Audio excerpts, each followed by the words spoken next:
Swarming flags and fortresses is becoming a meta in Rise of Kingdoms. I want to give you in this video the best tips and advices regarding that, and I want to give you the best marchers so you can get very good results and positive trades when you're swarming flags and fortresses.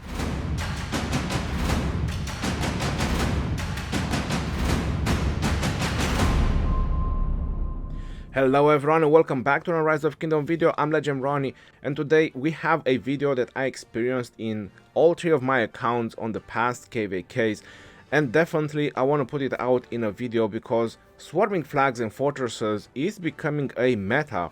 A lot of kingdoms are applying this method because this is the fastest way how you can burn flags. When you're noticing that your opponents are starting to struggle with reinforcements, that is the moment when a lot of kingdoms are ordering or are putting marks to swarm the flag. Same thing can apply for a fortress as well, but there is a couple of mistakes, and I've seen 4 of them. 4 major mistakes that people are doing when they are swarming either flags or fortresses. Now, the number one mistake is the marches that you're swarming the flag or fortresses. So for example, when you look on the right up corner where you have your marches, usually when those marches get a little bit damaged, you see the health bar. That health bar, if you don't see it, then you can unlock it from the game settings. But when your march is starting to drop in power or is starting to drop in troops, it's looking white and then it's looking yellow and then red. So I've seen these mistakes from a lot of players swarming flags or swarming fortresses with marches that are yellow or red. Now, why is that a huge mistake? First of all, those marches don't have the power because the troops capacity is very low. So you're doing very low damage to the flag while you're doing a lot of damage to yourself. Now, you're also hurting the players that are swarming the flags because the damage from the rest of the marches, from the total marches that are swarming, is diminishing because 2-3 of your marches or someone else's marches are very low in troops. So you're not just hurting yourself by killing all your troops, but you're also hurting the others that are swarming that flag at that time. As you can see, I have a lot of dead troops, so I have experienced quite a lot of swarming. So I have seen quite a lot in the past KVKs, and definitely mistakes are being made. The number 2 mistakes that a lot of people are doing is just selecting all their marches when they attack a target. For example, they just press attack and they select all their marches. This is the same mistake that is happening with flags and fortresses. A lot of people do this mistake. They just double click on all their marches and then just drag and drop on the flag without caring what marches they have. For example, you can have an Attila Takeda, you can have a double C, you can have, I don't know, maybe a Lohar, a Boudica. All these marches that probably don't have equipment, don't have the right talents, marches that are not right to swarm a flag, and people are just swarming flags with them, hurting them a lot. And again, because they're not doing a lot of damage with them, they are also hurting the others that are trying to properly swarm the flag to make sure to maintain the proper pressure on the flag. The third mistake that people are doing is that they're not retreating the marches. So for example, I was just showing you the health bar, right? So when you notice the health bar of your march, that is dropping when it's about half health. I mean, you can tell when the health bar of a march is half health. It first goes on yellow, but it can go a little bit lower and then you retreat it. If your march goes on red, then you've done something wrong. And people are not doing that. People are not retreating their marches. They're letting them die all the way. Now, this is a big mistake because, again, you're hurting yourself. The more troops you are going to kill from your opponents while you having less dead, the better it is and the more times you can keep swarming. It is very important when it's the heat of the battle to control the impulse, to control that impulse of just selecting all or just selecting the wrong marches and making sure that you're only swarming with the right march. You should always retreat, as I was mentioning, when you're half health. Make sure you click the march and you retreat it home, because there is always other marches that are waiting to get their turn and start swarming the flag. Now, the fourth mistake that people are doing when they are swarming flag is not using a 50% expansion. In many situations, a lot of players are just bringing their march for just making a display, right? Having a display of being a lot of people there, having a lot of activity, but they're not using the 50% expansion. You have no idea, either when swarming flags, fortresses, or even field fighting, how impactful these 50% expansions are. Every time there is Osiris League, you can get 10. From the Larsen Scroll, every time you can get 2. Not to mention from the shop, you can get them at 70% off with 1,500 gems. Don't treasure gems more than expansion. So now that you heard all these 4 major mistakes that people are doing, I have done them as well. So guilty as charged. I have done these mistakes as well. This is the reason why I decided to do this video. Like swarming with marchers that are not full health, swarming with marchers that are not properly for that, probably even swarm with marchers that didn't have equipment. Now, how is the right way to swarm a flag? Is doing the complete opposite. Making sure you have full and healthy marchers, making sure you have the right amount of marchers, only skill damaging marchers with the right equipment, making sure you have 50% expansion, and making sure when your march is half health that you retreat it and you let other fresh marchers to go in. Now that being said, obviously we do have to say the marches, because swarming a lot, I have noticed a couple of things, and probably many of you have noticed that thing as well, but you just didn't figure it out. Like why? Like why is it one of my marches having so many dead while some other of my marches is not having that many dead? I mean, why is that situation?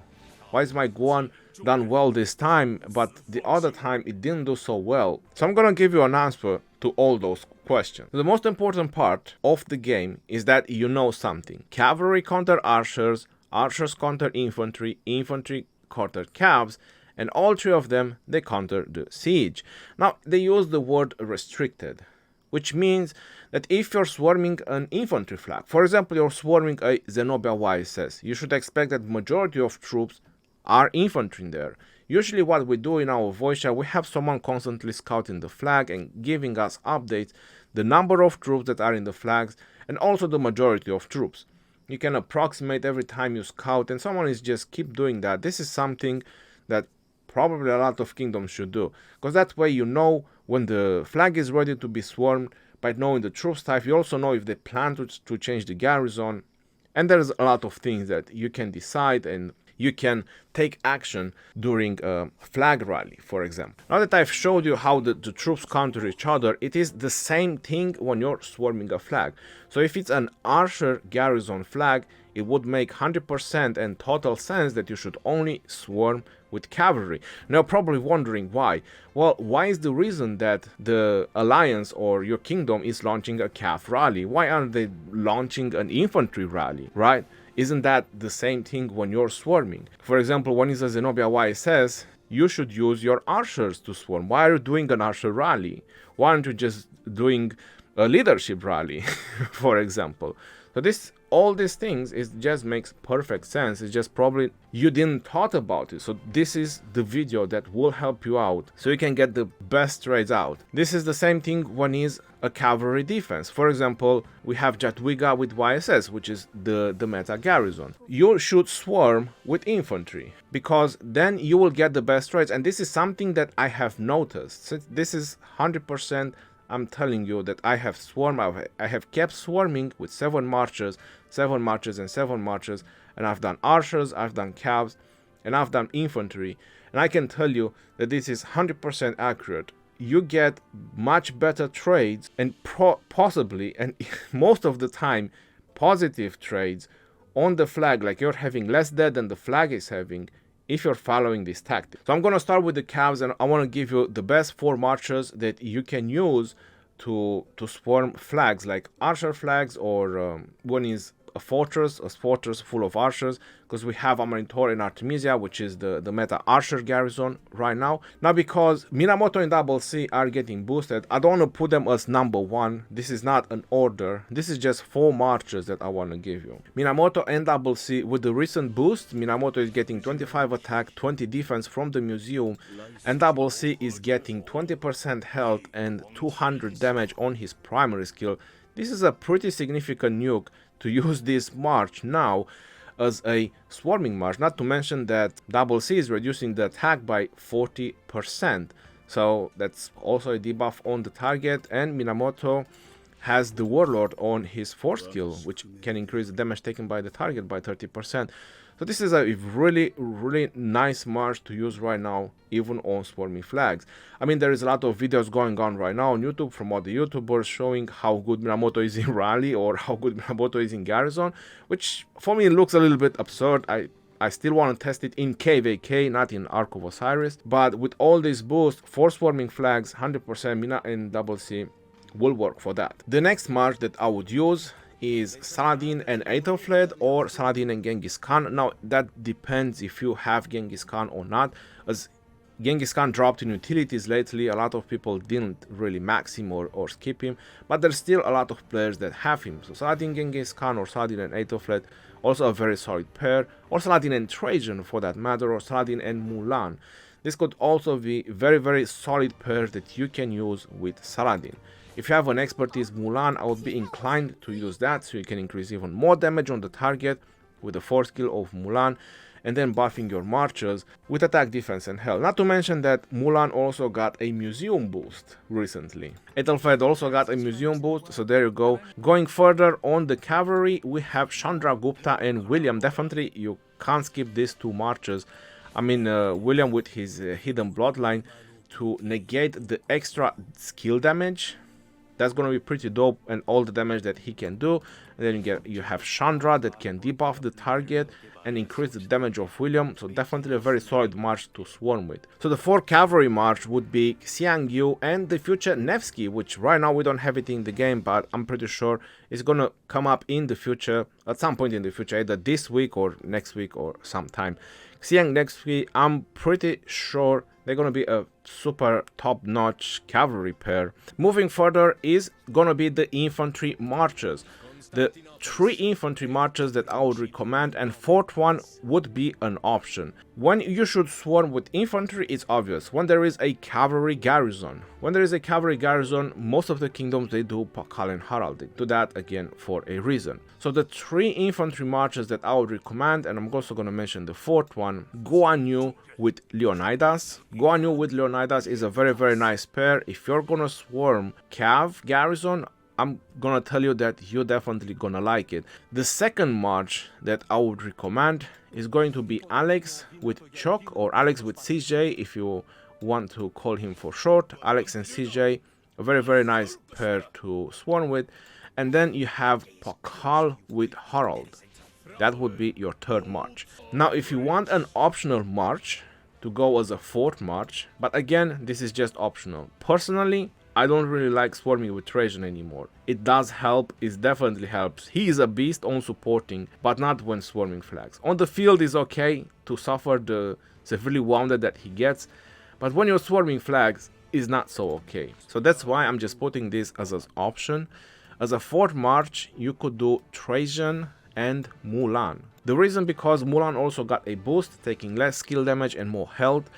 And usually most players put Trajan with infantry, right? So if there's gonna be Cavs in garrison, then you have infantry, so infantry will counter Cavs. So even the fact that you will have leadership, it shouldn't be so impactful, and your trades should be quite alright. But again, this is just optional. I prefer not to swarm with Trajan. Maybe put him as a 2nd. Maybe you don't have Choke, and maybe you want to do an Alex and Mulan or an Alex and Trajan or something like that to boost some defense and health on your Alexander. Or maybe you don't want to use your Leonidas and you want to do a Guan and Alex, then just do 2 pairs or whichever combinations you can do. But if you're swarming a cavalry garrison, you definitely want to make sure that you're only using infantry, and your infantry will also do skill damage. Because if you're thinking to go with a Charles Martel, with a Constantine or a Richard, you're not doing enough damage, and your opponents will be able to keep filling the garrison up and maybe even change the garrison. So if you want to burn the flag, you need to do damage and you need to do skill damage. This is the reason of the Cavs as well, which when I was presenting you the Cavs, and I didn't mention Attila and Takeda. Going on to the next one is going to be the archers, the sweet archers. When you're swarming a Zenobia YSS, which usually it should be only infantry inside. People do kind of a mix these days, but still mostly is infantry in there, so you definitely need to swarm with archers. The trades will be really good, probably even better than you could think about. For archers, I also have 4 pairs. You could probably do more, but that's on your own risk. For example, I don't like using Edward anymore, and obviously when you're swarming flags you should definitely use max legendaries, because I was showing you my commanders, but my commanders are not all of them max, which means that I wasn't using most of them. As a first march for archers, I would recommend Amanitor with Artemisia. They are the garrison meta, but swarming flags with them, you're also getting really good trades, especially when you're swarming infantry, like a Zenobia YSS, which is expected to be infantry in there. The second march that I really like and recommend is Gilgamesh with Nebu. Gilgamesh with Nebu is an exceptional march, even for field. You could also do Ramses and Nebu if you don't have Gilgamesh or you don't want to invest in Gilgamesh. Then Ramses and Nebu is also a very solid choice. I have in level 60 is not max skill. So that's the second march, Gilgamesh and Nebu. The third march, I would recommend to do Ramses and Tomyris. Ramses and Tomyris for me has been excelling very good on the field, because the attack tree doesn't generate a rage that fast, and then you have Tomyris with all the debuffs and more attack that increases to the archers with all the attack that Ramses increase and the attack tree. They're doing very well, especially when you're hitting infantry. So I like Ramses and Tomyris. Very nice pair, very nice march for also field fighting, and it will definitely bring you good results when you're swarming flags. Now we have to go to the fourth archer march, and we have a couple of options available. We got Cyrus left, we got El Cid, we have YSG and Edward. Now I already mentioned about Edward that I'm not so keen, I'm not so happy about keep using Edward. If I would have to use Edward, I'll probably put him with Tomyris. Like if you want to do 5 marches of archers, that's entirely up to you. Then Edward and Tomyris for you if you want to do 5, but if you want to do 4, you have to include Cyrus. Cyrus being first, and who you gonna put second? El Cid or YSG? Definitely you're going to put YSG. Now YSG is also getting a boost in 10% defense and 3% skill damage. My honest opinion is that I would be a little bit skeptical about Cyrus, because his only defense comes from this, where he gains like 20% defense. But a very nice thing about Cyrus is that is decreasing the skill damage that the target does. So that's a very nice thing. And then with his primary skill is increasing the additional damage taken increased by the target. So any marches that you have and does additional damage, or any other marches that are swarming the flag or the fortresses at that time, they're just gonna do additional damage, which is really nice to have. So it's a very nice debuff about Cyrus. And then you have YSG, which everybody knows how powerful it is. 50% skill damage, 100% attack increase with rage and all that. So altogether Cyrus and YSG should be a nice pair. But again, if I would have to choose, I'll probably just use the first 3 and kind of skip Cyrus. Or if you don't have Tomyris, or you don't want to invest in Tomyris, then you have Ramses and YSG. So you could do Ramses and YSG, which also really great. Cyrus and Ramses is also a very nice pair, everybody knows. So in my opinion is that you could pretty much have 3 solid marchers with archers, but if you really want, you could do 4 and even 5. Now I know that probably all these marches that I mentioned in this video, some of you don't have them. It makes perfect sense. Not everybody has all the commanders, but at least you know that if you have 2 of the marches, if you really want good trades and you want to swarm flags and fortresses on the long run, you should only swarm with those marches. And then when it's infantry, when you have to swarm with infantry, then you only use the infantry, and when it comes to the cabs, you only swarm with cabs, and so on, because everybody is kind of doing a little bit of mix. There is just a couple of players that are still just cavalry focused or just archer focused. Everyone has done at least a pair or maybe 2 pairs of something else. So now you know how is the best way how to get the best trades with your marchers when you're swarming, because I'm pretty sure everybody enjoys swarming. I mean, I do, and I have to find the best way. I have to find it the hard way, killing millions and tens of millions of troops. Could probably say hundreds of millions of troops maybe at some point. So there you have it in this video. Make sure you let everybody know swarming flags and rally is becoming a meta. Make sure they know how to do it the right way. Until next time, this is your boy Ronnie signing off. Peace out, yo, and take care. See you on the next one, and stay safe out there, my friends.